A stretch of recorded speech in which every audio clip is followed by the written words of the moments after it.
Assalamualaikum warahmatullahi wabarakatuh. Perkenalkan, saya Zulfia Nugrah, NIM 36220026.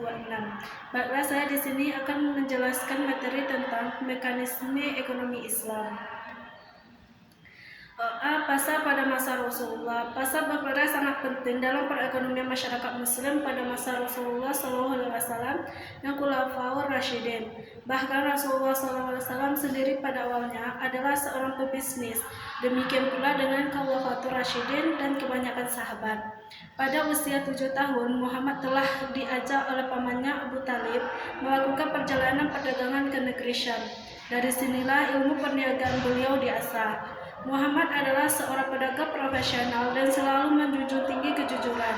Ia mendapat julukan Al-Amin atau artinya yang terpercaya.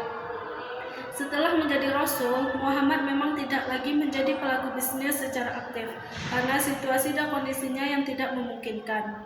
Pada saat awal perkembangan Islam di Mekah, Rasulullah dan masyarakat Muslim mendapat gangguan dan teror yang sangat berat dari masyarakat kafir Mekah, terutama suku Quraisy, suku Rasulullah sendiri, sehingga perjuangan dan dakwah merupakan prioritas. Yang B, pasar bagi kaum Muslim.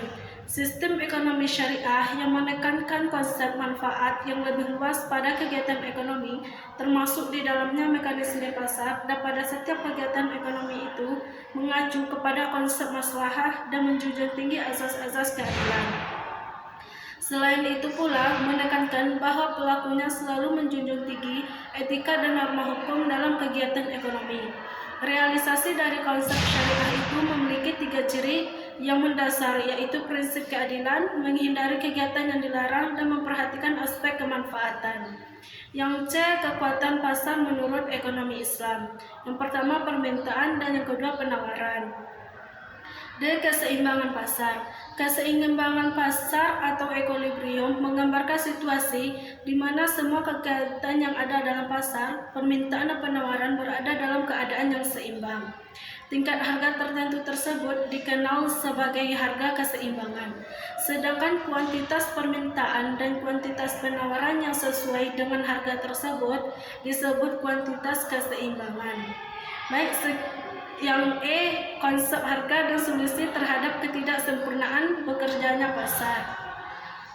Konsep harga yang adil yang didasarkan atas konsep equivalent price jelas lebih menunjukkan pandangan yang maju dalam teori harga dengan konsep just price. Konsep just price hanya melihat harga dari sisi produsen, sebab mendasari pada biaya produksi saja. Konsep ini jelas memberikan rasa keadilan dalam perspektif yang lebih luas, sebab konsumen juga memiliki penilaian tersendiri atas dasar harga suatu barang. Itulah sebabnya syariah Islam sangat menghargai harga yang terbentuk atas dasar kekuatan permintaan dan penawaran di pasar. Penentuan harga haruslah adil, sebab keadilan merupakan salah satu prinsip dasar dalam semua transaksi yang islami. Bahkan, keadilan seringkali dipandang sebagai intisari dari ajaran Islam dan dinilai Allah sebagai perbuatan yang lebih dekat dengan ketakwaan. Baik, hanya sekian materi dari saya. Jika ada salah, mohon dimaafkan. Assalamualaikum warahmatullahi wabarakatuh.